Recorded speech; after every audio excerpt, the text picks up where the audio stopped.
thank you all so much for joining us for the suspicious death of President Warren G. Harding.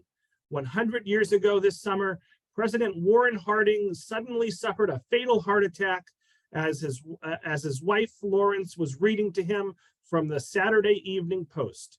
The unexpected death soon gave rise to a flood of rumors and conspiracy theories, including one that accused the First Lady, Florence Harding, of murder. But what really happened? So in this presentation, we will explore that very question as we tell the little-known story of the last weeks of President Harding's life. And this program is led by Daniel Breen, who's a senior lecturer in legal studies at Brandeis University and a recipient of the Louis Brandeis Award for Excellence in Teaching. While his primary academic interests lay in the law and politics of the early republic, he also holds a PhD in American history, and he enjoys lecturing on a wide variety of subjects. I believe it was this past summer, Daniel gave a talk for us on the history of Watergate. So all 90 plus of us, let's give a big virtual round of applause to Daniel for joining us this afternoon. And Daniel, you can take it away. Thanks so much. Okay, thank you very much, Robert, and welcome to all of you from all points of the compass for this afternoon's presentation on Warren G. Harding. And I think if there's going to be a broad theme to this presentation, the theme, which I think is quite topical in our own time, is how easy it is to craft a conspiracy theory around events that probably have a very simple explanation indeed, if you really want to craft a conspiracy theory. And to show you what I mean, let's go into the story of Warren Harding. Here he is. He grew up a little bit outside of Marion, Ohio, at a place called Blooming Grove. And as he was growing up in Ohio, his parents always called him Winnie. He doesn't look a whole lot like a Winnie right there, but we have to assume that he maybe looked more like a Winnie when he was growing up. When he was a teenager, he became a reporter and eventually moved closer to Marion, Ohio, eventually lived in the town, and took over a struggling newspaper called the Marion Star. Eventually did very well at that job. And here you see him later in life posing as the editor of the Marion Star, setting a little bit of type, as editors customarily did back then. He made a few good investments in Marion, Ohio, when he was in his 20s and 30s, and eventually did well enough to attract the hand of a local daughter of a banker in Marion, Ohio, and eventually married her. Her name was Florence, and here you see them later in life, Warren and Florence Harding. He always called her the Duchess, a nickname that stuck with her for the rest of their lives. Most people liked Warren Harding. He did well enough as an editor to enter Ohio politics when he was only in his 30s, did quite well, eventually rising to high office in Ohio, and eventually in 1914 entered the United States Senate. Eventually, within the next 6 years, by 1920, Warren Harding, likable newspaper editor from Marion, Ohio, began to think that maybe he ought to be president.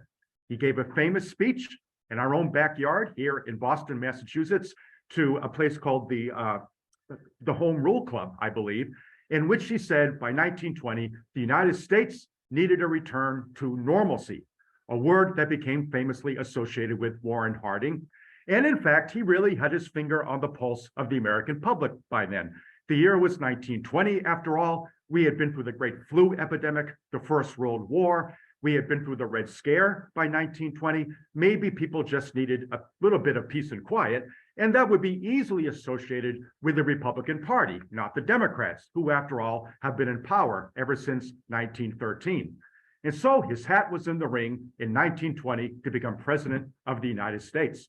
However, the deck was stacked against him. A lot of people in 1920 figured that the Republicans would nominate an old friend of the recently deceased Theodore Roosevelt, General Leonard Wood.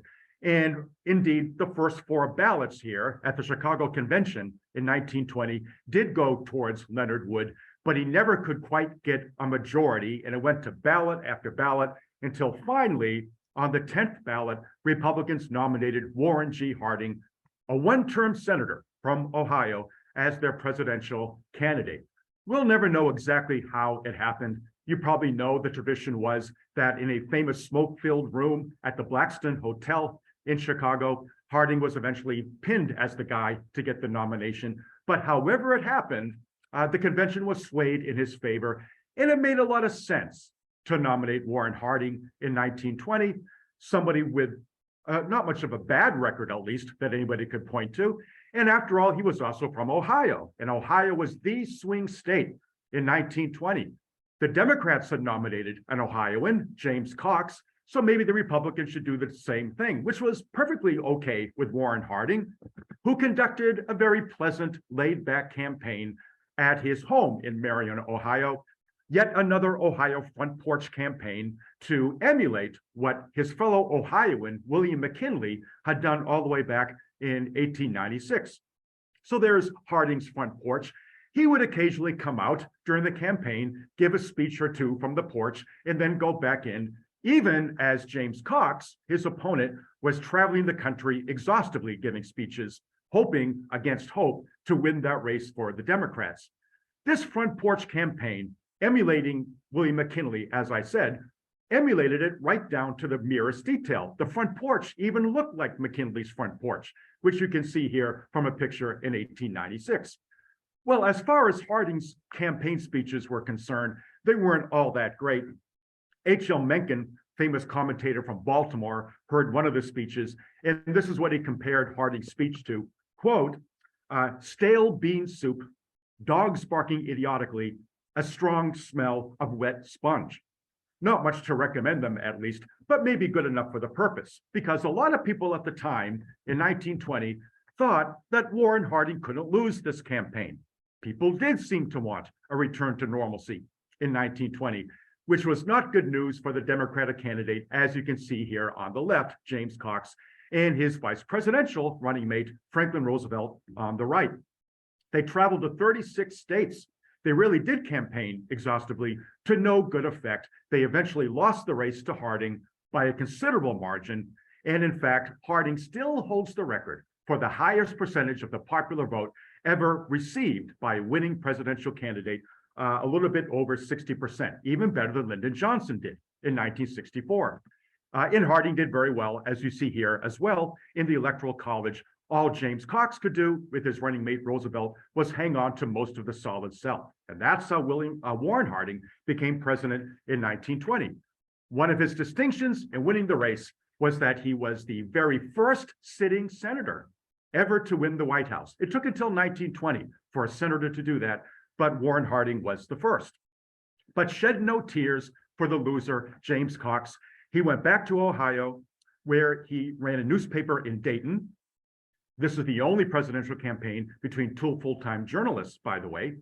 And James Cox built up his enterprises in Dayton, and he would be the founder of Cox Enterprises, a major corporation to this day, which, among other things, owns Kelly's Blue Book and the Auto Trader, still in business here after over 100 years. And now Warren Harding was president. And it must be said that he did some pretty good things as president.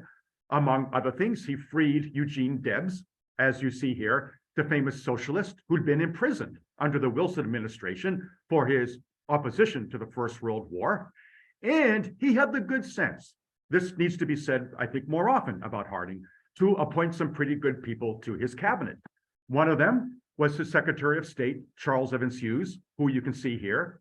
Warren Harding didn't know anything about foreign policy, probably cared less about foreign policy, but Charles Evans Hughes knew about foreign policy. He was a stupendous Secretary of State, brilliant guy, indefatigable worker.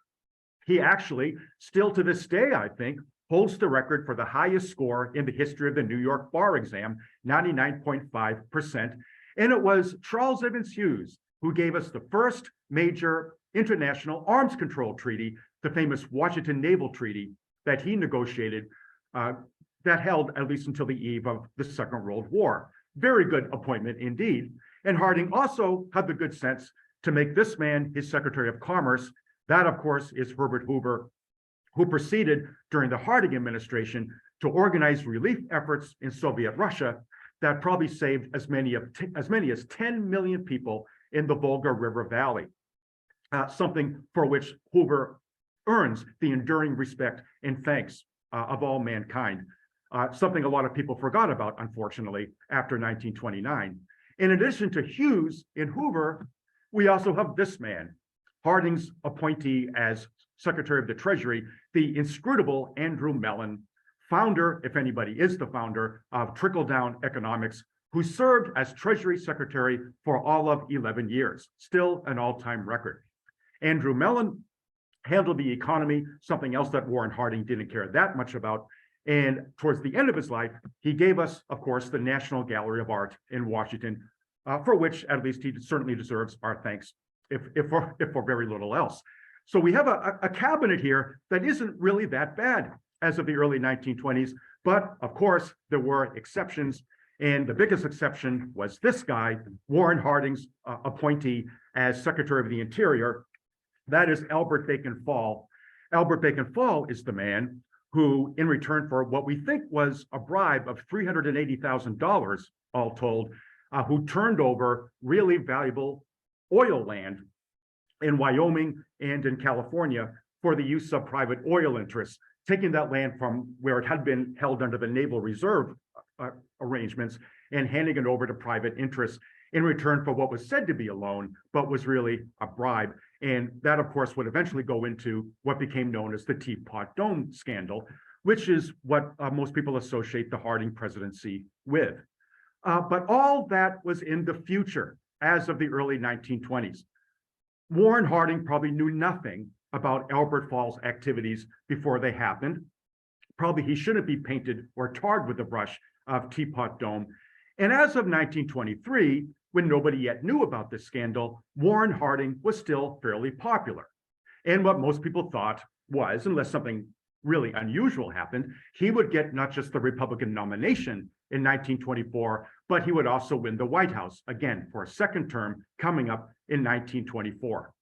And it was in these circumstances, in the spring, early summer of 1923, that Warren Harding decided it was high time, maybe, to get, or at least begin, his presidential re-election campaign. And to that end, he thought it might be a good idea to take a trip. So here's Warren Harding in 1923, at a time when he and Florence and those around him decided to take a major Western swing, a major trip from Washington across the country on the railroad through Ohio, Illinois, across the Mississippi, ultimately to California, and not just to California, but also to Alaska and eventually to Canada as well. And once those parts of the trips were over, he would come down to California again, San Francisco, San Diego, and ultimately end the trip after 2 months on a US naval vessel through the Panama Canal on the way back to Washington. A major trip indeed, which she was going to call the Voyage of Understanding. A big deal, and something maybe he felt that would begin to jumpstart his presidential campaign for 1924. The problem was that he should never have even considered such a trip. And the reason was that Warren G. Harding, as of 1923, was not doing well at all. He was suffering from some serious health problems, whether he cared to admit it or not. And in fact, he might have had in the back of his mind the idea that this trip might be good for his health, but if he thought that, in fact, those ideas were mistaken. Because the fact was that Warren G. Harding had very high blood pressure. His blood pressure typically was registered at a systolic level of 180. I think 120 is healthy. His was typically at 180 in the middle of 1923. He was showing symptoms of heart disease, in fact, had been showing symptoms of heart disease for some time. He had frequent bouts of shortness of breath. He insisted on smoking cigars and cigarettes anyway. But all of these symptoms were getting worse as of 1923. And to make matters even worse than that, he was barely getting over the flu, had a bad case of the flu that persisted for several weeks into several months. And this was the man with that kind of health at the age of 57, who was now considering a major trip out west, where he would be, if all went well, as you can see here, the first president ever to visit the territory of Alaska with its 60,000 souls. And if all went well, he would be the first president ever, in fact, first sitting president ever to visit Canada. This was a terrible idea. Florence's astrologer thought that Harding was not going to live more than a couple more years. And anybody who was familiar with the symptoms probably would have shared that idea as well. But maybe Harding did think that something about this trip would revive him. Maybe this would make him feel better. And if that's what he thought, soon into the trip, he had to know that he was mistaken. The further west he got on that train, the more he suffered pains that began in his chest and proceeded down his arms. Not a good sign at all. He had terrible indigestion. You see him here in southern Alaska at a time when those symptoms were getting worse. And he began to suffer mental lapses. He gave a speech in Fairbanks, as a matter of fact, where he mistakenly referred to Alaska as Nebraska to the titters of people in the audience. And it was about that time that his doctor on the train, a guy named Charles Sawyer, began to think that maybe these symptoms were actually not symptoms of heart disease, but maybe it's ptomaine poisoning, maybe it's something like that. So Sawyer began prescribing purgatives to Warren Harding, which, maybe not surprisingly, began to make his symptoms even worse, began to weaken him even more. Well, they got to Canada. He did become the first sitting president ever to visit Canada. And by that time, he was so weak that when he tried to play golf in British Columbia, he didn't come anywhere near 18 holes, could barely get through 6 holes before having to stop. He gave a speech. He couldn't raise his arms during the speech to make the kind of points he wanted to make. And those around him now became very worried about Warren Harding. He was visibly weakening, looking even worse than he had when he left Washington. And to make matters even worse than that, as if they could get much worse, when they finally left Vancouver, on the way to Seattle through Puget Sound, the steamship they were on, the Henderson, actually was hit, collided with a U.S. naval destroyer, the Zealand. And the force of the collision was such that the already weakened Harding was plunged to the deck. They had some trouble getting him off the deck, probably the last thing he needed. And anybody could see that this was somebody who was never going to finish this trip, that he needed, above all, rest. And by the way, if you go to Vancouver, make sure you go to Stanley Park, really large park in Vancouver, where Warren Harding gave his halting speech during this trip to British Columbia. The people of Canada have built a monument commemorating the occasion, and this is the monument you can still see to this day in Stanley Park. Well, once all this was over, Harding and his party were in San Francisco at long last, and that was where Harding was going to take a rest. Would he, in fact, survive this trip at all? A little known fact is that the Henderson, the steamship that Harding and Florence and the presidential party were on, up to Alaska and then on the way back to Seattle, actually had a coffin on board. But the coffin wasn't there just in case Warren Harding should die. The coffin was there in case Florence, the Duchess, his wife, should die. Because as the doctors knew, Florence had a very bad kidney ailment. And the worry was that maybe she wouldn't survive all this. But now the worry increasingly was that Warren wouldn't survive all this. And so Dr. Sawyer, other physicians around him, including Stanford physicians who examined him, diagnosed him with pneumonia, to go with what was increasingly a serious, or increasingly said to be a serious heart condition, essentially ordered him to get some rest before even thinking about going back to Washington. And so the Hardings put up here at the famous Palace Hotel at the end of July, 1923. He stayed there a few days. And then on August 2nd, he did seem to rally a little bit. His blood pressure systolic level was at 140, not good, but better than 180. He had an appetite, had a little bit of breakfast for the first time in a while. And there was some reason by that afternoon to think maybe with a little bit more rest, at least he'll be well enough to get back to Washington. But it would prove not to be. That night at 7:30, while Florence was reading to him, Harding began to shake, visibly shake, and he died shortly after that. Died, I think, at 7:30 p.m. on August 2nd, 1923. And the room where he died at the Palace Hotel, which is still there, room 8064, you can stay in that room if you want to, but beware, not surprisingly, there are rumors that the ghost of Warren Harding still stalks those halls. but it is 8064 if you ever want to stay there. And now the news went all over the country. Warren Harding, President of the United States, had died in San Francisco. And shortly after that, in Plymouth Notch, Vermont, his vice president, Calvin Coolidge, took the oath of office as our next president. In fact, to this day, the only president, Calvin Coolidge, ever to have been born on the 4th of July. And that's the story. That's what happened.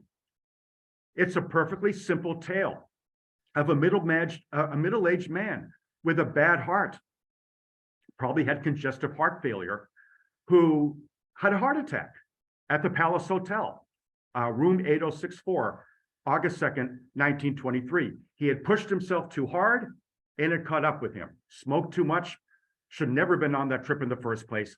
And nothing about this, if you knew Harding's health problems, would have been surprising at all. But the interesting thing about this entire tale is not the tale itself. Nothing terribly surprising about that. As I said, the interesting thing about this whole story is how easy it is and how easy it was for people who might be prepared to believe in conspiracy theories to latch on to another set of facts beyond this story and use those facts to decide that maybe Harding didn't die that way. And in fact, that maybe this entire tale was concocted by those around Harding to mask the truth, that the president didn't die of a heart attack, but in fact had been murdered. And so the broad theme of our discussion today is how easy it can be to latch on to a lot of semi-circumstantial evidence and make of a very simple tale a conspiracy involving dark designs and in fact homicide. And how were those who crafted this conspiracy theory able to do it? And it turns out that they had facts at their disposal that allowed them to spin this very dark tale. And the facts begin with something that almost everybody knows about Harding, which is that he did not take his marriage vows terribly seriously. Among other affairs that he had a long-standing affair beginning back in 1905, before he went to the Senate, with this woman here on the right. That's Carrie Fulton Phillips, who was the wife of one of Harding's friends back in Marion. And to make matters even worse than that, Carrie was one of Florence's best friends. The two couples, the Phillipses and the Hardings, would socialize together. They took European trips together, and almost the entire time, Warren and Carrie, behind Florence's and Carrie's husband's backs, were carrying on an affair. Now, naturally, Florence Harding was furious when she found out about this, but the affair continued anyway for years and years, almost, I think 13 or 14 years, I believe, all told. And Carrie and Warren, throughout that time, this long affair based in Marion that continued often wherever Warren went, would exchange very vibrant, very passionate love letters, some of which have been preserved. You can read them for yourself if you want to. You don't need to go to the Library of Congress where they're kept. You can read them online. I'll save you the trouble if you want. Here's an excerpt from a poem that Carrie wrote for Warren. It goes something like this. I love you garbed, but naked more. Love your beauty to thus adore. And it goes on and on. Read them at your heart's content. Thousands of pages of these love letters still exist, and some of them from Warren are written on US Senate stationery. He wasn't terribly careful about any of this. The affair continued despite Warren's promise to break it off to Florence, a promise he didn't keep. The affair continued when Warren got into the US Senate. And there's when things got a little bit messy, because it turns out that Carrie, who had spent some time in Europe, was a German sympathizer. And there are some stories that as of 1917, she was pressuring Warren Harding into voting against our entry into the war against Germany, even threatening to expose their affair if he should vote in favor of our entry into war in 1917 against the German Empire. If she ever made those threats, she didn't carry them out. Warren did vote for the war, and the affair wasn't exposed, not in 1917. But Carrie's pro-German stance was confirmed enough and clear enough that the Justice Department was worried about her during World War I and actually kept her under surveillance for a while. Well, that was 1917 into 1918. And by that time, the affair was simmering down and was about to stop. And this is where things get even more ornate. Carey appears to have threatened to, during the Republican presidential campaign of 1920, to expose this affair, something that would have made Warren look very bad during that campaign. And it does appear that Carey Phillips was paid $2,000 a month by the Republican National Committee just to make sure she didn't talk. And there are even some allegations that she was paid over $20,000 to go on a convenient trip to Asia with her husband while the campaign was going on. We don't know the full details about these payments and how many of them were actually made. But we do know that during the Great Depression, much later, when Carey's husband lost his business and had no income, the couple was still living very well, and that Carey could still go to Europe when she wanted to, probably maybe on Republican Party money. And she was able to give a great deal of attention and care to her favorite dogs. And you won't be surprised to learn that Carey's favorite breed of dog was, of course, the German Shepherd. Well, as it turned out, this affair continued for quite some time, but that wasn't even the most notorious of Warren G. Harding's affairs. That honor goes to the affair that Warren Harding had for years with this young woman here. That is Nan Britton, with whom Harding was beginning to have an affair, even as he was still seeing Carey Phillips. There are many disturbing things about this affair. One of them is that Warren met Nan when Warren was over 50 and Nan was still a teenager. But Nan Britton from Marion, Ohio, where of course Warren and Florence lived and were from, had a deep infatuation with the much older Warren Harding. So much so that she would follow him around Marion. So much so that when Warren was at the Marion Star, sitting at his desk, Nan would hang out across the street, hoping against hope just to catch a glimpse of Warren Harding through the window. Her infatuation was so deep that we have her composition books from her time in high school, where she would answer certain questions posed to her by teachers. And one of the questions in her composition book was, why should we admire George Washington? Nan Britton answered in the composition book, because he looks like Warren Harding. So this, in fact, was a very deep infatuation indeed. Nan Britton's father tried to get Warren to convince her to get over this, and maybe Warren Harding began to do that at least when Nan was in her early 20s. But if so, that determination didn't hold. And ultimately, Warren Harding set Nan up with a nice job with U.S. Steel, secretary job in Manhattan, and he began to see her romantically during the time that he was in the U.S. Senate. And not only did this romance go on for quite some time, it was another torrid romance of Warren Harding. This romance actually produced a daughter. Nan gave birth to Warren Harding's daughter, Elizabeth Ann, in 1919. And after that, Warren Harding, while he was in the Senate and also in the White House, would send child support payments here and there to Nan Britton to help maintain her and a child that Warren seems to have recognized, at least to Nan, as his own. When Warren became president, as many people know, he continued this affair. Nan Britton would sometimes meet him in New Jersey, sometimes would meet him in the White House. They would have trysts in a little closet where people would keep coats and hats right by the Oval Office. And according to Nan, while the affair was going on, Warren now and then would tell her, don't worry, Florence can't last much longer. She'll die soon. When that happens, we'll get married. You'll be Mrs. Harding. I'll acknowledge openly Elizabeth as my daughter. If he said that, we'll never know if he actually intended to go through with it. After all, Warren died in 1923 at a time when we think Florence did not know about this. Florence certainly knew about the long affair with Carey.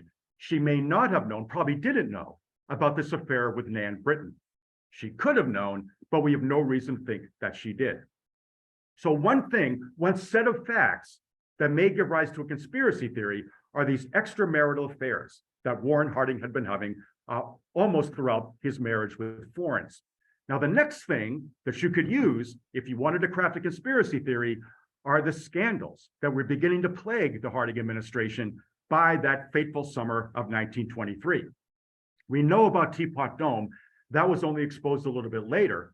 But even as of 1923, scandals were beginning to arise based upon the activity of this man. And this, to me, was worse than Teapot Dome. This man was Charles Forbes, who in 1921 was put in charge of the brand new Veterans Bureau by Warren G. Harding. Charles Forbes's qualifications to be head of the Veterans Bureau consisted of his friendship with Warren Harding and the fact that out in Hawaii, he had shown Warren and Florence around the islands at some point. And for those efforts, he was put in charge of what may have been the most important of all government bureaus after World War I, the Veterans Bureau. Forbes immediately began treating the Veterans Bureau as his own convenient cash cow. Given $17 million from Congress to build a series of veterans hospitals, Forbes, together with a few cronies, took that money and hired a bunch of construction companies to build the hospitals in a rather slipshod way, taking significant kickbacks on these basically no-bid contracts in return for the privilege. But that wasn't the worst thing he did. At that time, beginning in 1921, there was a place in Perryville, Kentucky, where a great mountain of leftover hospital supplies from World War I were kept. And those hospital supplies were perfectly good. They were still usable. They could have been used in these new veterans hospitals. But Charles Forbes' idea was to solicit a group of people he knew in Boston who had a firm called Thompson and Kelly. And he arranged with them to sell those supplies in Perryville to Thompson and Kelly for cut rate prices, not to the Veterans Bureau, but to this private firm for resale on the private market. So, for example, there was a whole lot of paraffin paper at Perryville. Government had paid 60 cents a pound for this paraffin paper in Perryville. Thompson and Kelly bought it, courtesy of Charles Forbes, for 5 cents a pound. And it wasn't just the old material, the surplus material, that he caused to be sold away from veterans towards private parties. New material that was supposed to go to the veterans hospitals, Charles Forbes would route through Perryville so that Thompson and Kelly and others could buy them at cut rate prices. 47,000 packages of gauze that should have gone to the hospitals was sold to private parties. 85,000 bed sheets. Thomas and Kelly bought a bunch of those as well, making their way to Boston so that they could be resold at considerable profit to somebody else. If you put it all together, $7 million worth of supplies that could have gone to veterans were turned over to Thompson and Kelly and those in league with them. $7 million sold for $600,000, cut rate prices to Thompson and Kelly. And through it all, Charles Forbes kept taking his cut, and he probably made about $2 million out of all these deals, becoming very rich indeed in the early 1920s. By 1923, it couldn't be covered up any longer. Warren Harding was told what his friend Charles Forbes had been up to. The story goes that Harding had Forbes come to the White House, and Harding was so angry that he grabbed Forbes by the throat, pushed him up against the wall in the Red Room, called him a bastard. He should have been arrested right there. But for some earthly reason, Warren Harding allowed Charles Forbes to escape the country, go to Paris, and resign the Veterans Bureau position there. Why didn't he have him arrested? It's a terrible decision, but this was something that would certainly come up to haunt the Harding administration and was just beginning to be made public here in the spring and summer of 1923. That was going on. The other thing that was going on that people knew about as of the spring of 1923 had to do with this man here.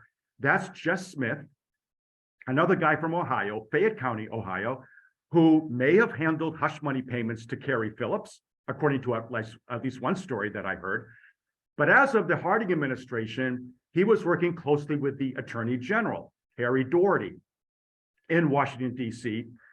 And as part of his position with the Justice Department, what he would do was he'd get access to alcohol that had been appropriated by the Justice Department during Prohibition, and he would resell that alcohol on his own account to bootleggers, taking alcohol that was supposed to be confiscated and reselling it to people breaking the Prohibition laws. And in addition to that, as if that wasn't bad enough, sometimes he would find out information about bootleggers that the Justice Department had.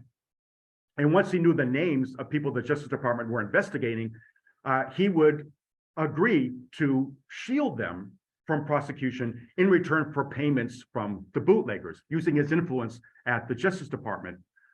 Ultimately, those activities came to the notice of other people at the Justice Department.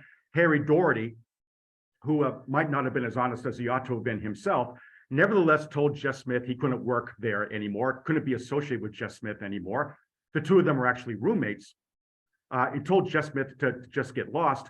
And after that, in May of 1923, Jess Smith killed himself in Washington, D.C. Now, this was a blow to Warren Harding, who knew Jess Smith personally, also a blow to Florence, who knew Jess Smith personally. For that matter, knew a lot of people around Harding personally, including Charles Forbes, as a matter of fact.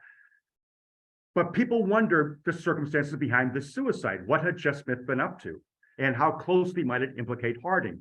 All of this was in the background as Harding began his fateful trip out west. So here's the point. If you wanted to, you could take a number of different facts that have just related and maybe put them together in a conspiracy theory. Other facts were that after Harding died in August of 1923, Florence Harding would not permit an autopsy. And another fact was that when Florence got back to Washington, we don't know what they were, I don't think, but she did have some papers burned when she got back from the trip out west following her husband's death. So let's take all of these facts on this screen. And I think you can see right away that if you really wanted to, you could put those facts together and allege on the basis of them that maybe this was not a death from congestive heart failure, a heart attack. This was, in fact, homicide, that Florence, the First Lady, had killed her husband. And what are the facts? You can see them right here. Harding was unfaithful. Scandals were beginning to break against Harding. Teapot Dome eventually, but certainly Forbes and Smith. Florence would not allow an autopsy. Florence destroyed the papers. Maybe, you could argue, Florence and Dr. Sawyer had collaborated to poison Harding. Florence was bitter, furious about his affairs. Maybe she found out about Nan Britton, for example. And in that fury, and hoping to preserve what was left of their legacy, in the face of scandals that were just beginning to brew, maybe Florence Harding decided the thing to do was put an end to the life of her husband. And maybe, therefore, this was a homicide. And ultimately, this will be the conspiracy, as we'll see, that people began to talk about within the next several years. One thing that we might point out now was that if you really wanted a simple explanation of all this, you wouldn't care much about these facts. If we care about Occam's razor, the simpler explanation is usually the best. If you've got two alternative theories, then we would say this was a case of a man with a bad heart who had a heart attack. But if you wanted to go the complicated way, and if you were the sort maybe who wanted to believe in a conspiracy theory, or especially if you were the sort who wanted to profit off inventing a conspiracy theory, these are the facts you could use. Complicated, you'd have to assume a bunch of stuff, but maybe it's possible. Maybe something like this actually happened. You could take all those facts, especially these facts, and concoct a conspiracy theory that Florence had killed her husband out of jealousy and in an attempt to preserve what was left of the legacy. And in fact, what happened was in 1930, this man here, former Justice Department official, Gaston Means, who knew Florence Harding, put those facts together and published a book alleging all of this as a conspiracy. And the book was called The Strange Death of President Harding, a book that he wrote about with a ghostwriter that he came to know. That book sold a good many copies in 1930, as a matter of fact. And the convenient thing about publishing that book in 1930 was by then, Florence Harding had been dead for 6 years. She passed away in 1924. And there's nothing that she could have done to refute this. Unfortunately, she was long gone. So who do we believe? The conspiracy theory that was described in great detail by Gaston Means, who was in Washington at the time, knew a lot of these people personally at the time, and wrote the book? Or would you believe the simple, usual story that this was a man who died of a heart attack? Why not believe the conspiracy theory? Well, the problem is not just that the conspiracy theory forces us to assume an awful lot of things, including that somebody like Florence Harding would poison somebody 15 years after she probably first knew that he was a philanderer. It also forces us to believe this man here, Gaston Means, and you'd have to be crazy to believe this guy, Gaston Means. Consider the complexity of it, and also consider the person who actually came up with this theory. Now, Gaston Means had worked at the Justice Department, as I said, and what he was doing at the Justice Department, and he probably wasn't alone in doing this, was forging signatures of higher up officials so that he could sell confiscated alcohol to bootleggers, doing a lot of the same thing that Jeff Smith was doing. And he was also helping to preserve bootleggers from prosecution. He was doing all of that. And the FBI eventually found out about that. And the other thing he was doing a little bit later, although more or less the same time, was he got involved with a company out in Pennsylvania that was selling glass caskets. And here you see an example of what that company purported to want to sell. Why would you want a conventional casket? Why would you want a casket where somebody would just look from the top and see who you were instead of seeing you from all sides? Why not a glass casket? Well, this outfit in Pennsylvania wanted to sell glass caskets, except they really hadn't perfected this. Fraudulently, they made it sound as if they had perfected it, and the glass caskets were there to sell. And Gaston Means knew they were going to be prosecuted for mail fraud by the Justice Department. They were fraudulently representing what they were up to. Means knew about it, and he quashed that prosecution at the Justice Department in return for $63,000 in cash. And for all of this, Gaston Means in the 1920s ultimately went to jail. And it was only after he went to jail that he met that ghostwriter, Mary Dixon Thacker, and collaborated on the book in which he weaved this conspiracy theory about the homicidal death of Warren Harding. According to the book, Florence and Dr. Sawyer had decided on the poison that had to be used.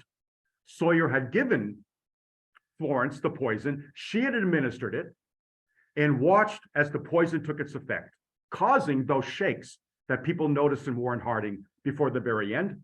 And that, in fact, is how the death occurred. Now, you would have to be nuts to believe anything Gaston Means said. The ghostwriter herself, Dixon Thacker, later wrote in Life magazine that she eventually stopped believing in this story, especially when Gaston Means stopped paying her royalties that she deserved because she was actually the person who literally wrote the book. And ultimately, she not only said she didn't believe it, but J. Edgar Hoover would call Gaston Means, quote, the greatest faker of all time, unquote. At least he was good at being a faker. He would enter history one last time as we begin to conclude our presentation this afternoon. Following the publication of that book in 1930, The Strange Death of President Harding, Lindbergh's baby was kidnapped, remember, in 1932, and that became the biggest story in the country. And all sorts of people were hoping that the baby, hope against hope, might be found. And one of those who wanted to help find Lindbergh's baby was this woman here, pretty well-known woman at the time, Evelyn Walsh McLean, happened to have been a friend of Florence, as a matter of fact. Now, Evelyn Walsh McLean was very lucky to have had a father who actually discovered a gold mine.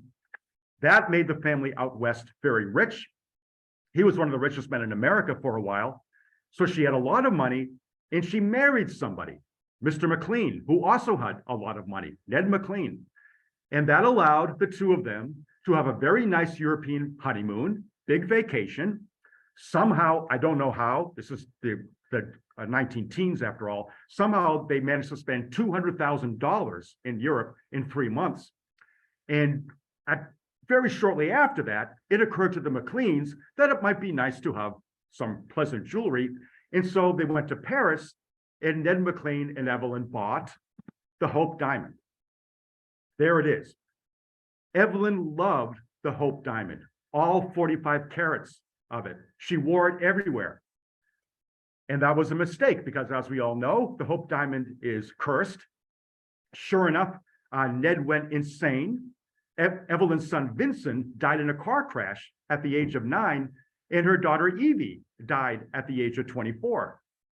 But Evelyn still loved the Hope Diamond. Not only did she wear it, but she made the mistake of letting her Great Dane wear this around the house. And for a while, they actually lost the Hope Diamond because she let her dog wear it. Luckily, eventually she did recover it. But all that maybe is a little bit beside the point. If you want to see the Hope Diamond, after you read the letters between Carey Phillips and Warren Harding at the Library of Congress, just walk down to the Smithsonian and you can see the Hope Diamond there. Anyway, as of 1932, Evelyn had quite enough disposable income to devote her efforts to trying to find the Lindbergh baby. And it occurred to her, if anybody knew where the baby was, if anybody knew who the kidnappers were, maybe it's Gaston Means, who had been to jail in the 1920s, and Evelyn McLean figured Gaston Means probably knows a lot of criminals, which in fact he did. So Evelyn McLean's idea was to hand $100,000 to Gaston Means. After he told her that he could find the kidnappers, he had some good idea who they were. And of course, he took the $100,000, kept it to himself. He had no idea who the kidnappers were or where the baby was, but he kept asking her for more money and more money, a few thousand here, a few thousand there, until Evelyn McLean got sick of that and went to the police, who once more arrested Gaston Means for fraud. He probably committed fraud 1,000 times. This is only the second time he was actually arrested for it, though. And he went to jail at Leavenworth, and that's where ultimately he died a few years later in the 1930s. So I think maybe the moral of the tale is that the simplest explanation usually is the best explanation, which is something we usually associate with this man here, William of Ockham, Occam's razor. And in an age of rampant conspiracy theories, in an age of social media where they are so very easily spread, maybe the time has come to pay renewed attention to that principle. The simplest explanation is usually the better explanation. And maybe William of Ockham, 1,000 years later, ought to come into his own once more. And I think this story shows that the danger of conspiracy theories is they're all too easily to put together if you want to, but always pay attention to how complicated some of those theories are, and also to the kind of person with an interest in spreading them, like Gaston Means. We're almost done with the story. The only thing I wanted to point out is that one of our characters, Nan Britton, would go on to lead a fairly long life, as a matter of fact. This is her daughter from Warren Harding. That's Elizabeth Ann. We know that she was Warren Harding's daughter. Nan Britton had written a tell-all book in the 1920s describing her affair. After she was left out of the will, she got no more child support, obviously from the Harding estate. So she wrote this book, sold 50,000 copies, big bestseller in the 1920s. She was able to live off that for a while and raised Elizabeth Ann, who only died, I think, in 2005. But we know Elizabeth Ann was Harding's daughter because other relatives have gone to Ancestry.com, and they've demonstrated that, in fact, the Harding genealogy is very much present in them, relatives of Elizabeth Ann and Nan Britton. And that concludes our presentation for today. So let me stop share. And it looks like I'm right on time with 10 minutes to go before 3, just in case there's any questions or comments. So we do have some questions and comments. Daniel, I'll read them to you here. What reason would Dr. Sawyer have, asked Stephen. Patricia asked, what was in it for Dr. Sawyer to assist Florence? Well, Dr. Sawyer was Florence's doctor as well. What would have been in it to assist him in the murder is a really good question. The answer is probably nothing. But I think the most important thing about Dr. Sawyer was that he was a homeopathic doctor. Probably should not have been prescribing things for Warren Harding, given his very serious medical condition. And the other thing is that when Florence refused to have the autopsy done, we think the explanation might have been that she didn't want anybody to think badly of Dr. Sawyer, based upon something they might have found that Dr. Sawyer maybe mistakenly or maybe against good medical practice had prescribed. That could have been in her mind, we'll never know.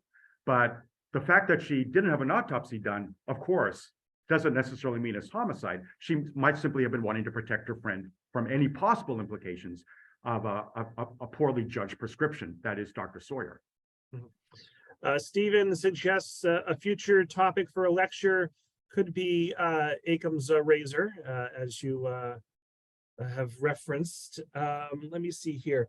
Gail says Coolidge was sworn into office by his father at the family home in Vermont.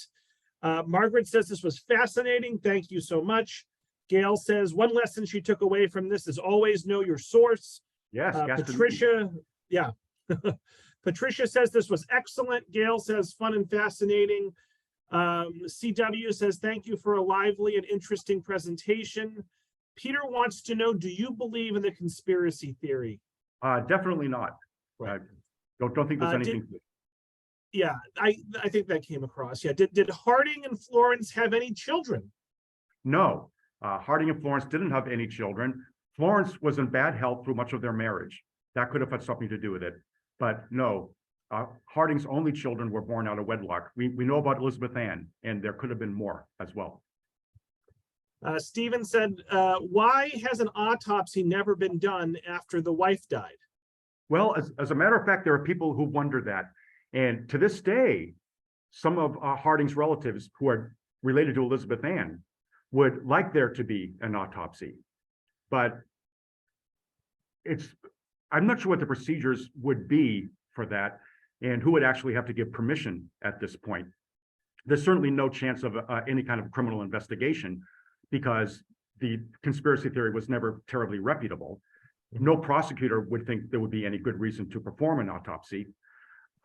So if the best we can do if you want to see Harding's body is to go to his grave, which I think is Marion. I think there's a big monument there in Marion, Ohio. But I think the reason there never was an autopsy was because there never was really any compelling reason to have one. These implications were never well supported enough. And I think I mispronounced it. Is it Occam's razor, not Occam's? How am I pronouncing that? I usually say Occam. That's how it's spelled. It could be that if we were living in medieval England or Italy, they would have a different pronunciation. Yeah, who knows? Sorry. So Occam's razor. Sorry. Linda says, has anyone suggested exhuming the body? Yeah, that's what the Harding relatives would like to do. Yeah. For what they could find out. But the people who are directly descended from Elizabeth Ann don't want that to happen. There are collateral relatives who I think would like it to happen, but not the people directly descended from his daughter. So far, they don't see any good reason for that. Let's see here. We've still got several questions. Let's see here. Teresa says, fantastic program. Peter asks, does Harding have a library or museum? I think he does. I actually had read that, and the bad thing about a question like this is I can't remember what I read. I either read that he doesn't have a Harding library or that he does, which is not a very good answer. But we could probably find that out pretty easily. I think there is a Harding library in Marion, but that's right. Yeah, I just did a quick search, and there is. Yeah. Oh, good. I was right about that. Good. There you go. So yes, he does have a presidential library museum, and it is in Marion, Ohio. You're right. Is the house he lived in a museum? Do you happen to know that one? Yeah. Yeah, you can go visit the house. That's maintained, I think, by the Ohio Historical Society. I think. Yes. Yep. The Harding home. Yes, it is still up, and it is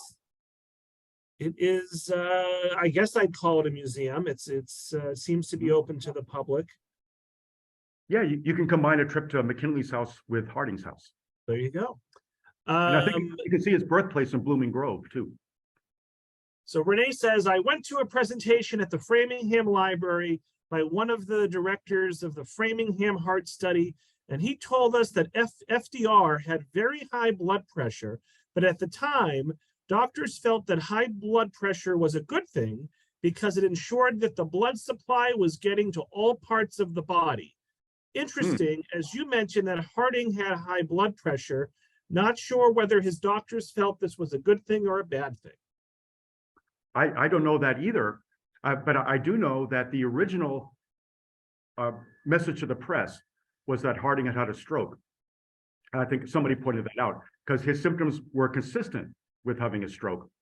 But the medical opinion today by people who've looked at all the notes that the doctors made at the time and have looked into it, leaning towards the theory that it was a heart attack. But I don't know if they actually thought that really high blood pressure was a good thing. That's an interesting idea that I had not heard. Right. And Don points out in the chat, if his blood pressure was as high as we think, then he probably had a stroke and the shakings could have been seizures. Yeah. There you go, Stephen. Okay. All right. Well, it is almost 3 o'clock. I think we'll start to wrap it here. Daniel, do you have any last words for the audience before we wrap it up? Yeah, I want to give credit where credit is due. If you want to read any more about these events, there's a book. It's actually called The Strange Deaths of President Harding. The Strange Deaths of President Harding by Robert Farrell, who researched all this pretty thoroughly. That's how I know a lot about Gaston Means, because he found out a lot about Gaston Means. But it's a Robert H. Farrell, The Strange Deaths of President Harding. All right, wonderful. Well, thank you so much, Daniel. Folks, look for an email from me later today. Recording, feedback survey, list of upcoming virtual programs. So thank you all so much, and I hope everyone enjoys the rest of their day. Thanks so much, Daniel. Bye-bye.